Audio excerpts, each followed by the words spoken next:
Kenny, the Pirates are about ready to officially start the 2023-24 women's basketball season.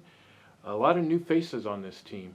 Talk about how this season of preparation, or this time of preparation, was different from past seasons in terms of the extra time you had. Yeah, that was what I was going to say.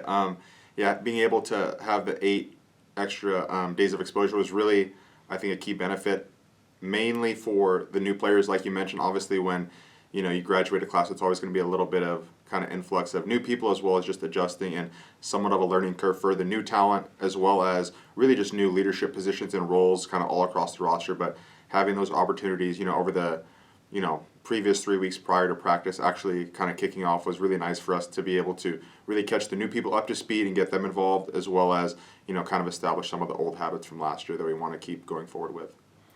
You referenced it a little bit. Which players are stepping forward to take on leadership roles this year, and how have they done that? I mean, I think, first and foremost, the 4 seniors, even though they're familiar with things, with this being their 4th year in the program, it's still always, a little bit new just going into, senior, having a different level of urgency and intensity, knowing that this is, your final year of play. And then kind of, younger throughout the roster, we have, some sophomores ready to, take big jumps with, Maya Edwards coming in having a full year or a full preseason, so to say, after kind of coming in last year at the break, and then just kind of going into, getting some people healthy coming off some injuries from previous, from last year, just kind of the end of the, so whether it's high schoolers or people kind of just battling some things that they've been dealing with before. But looking forward to kind of getting people healthy at the right times and peaking going into this non-conference schedule. What have you learned about this team from the scrimmages that you've been able to play?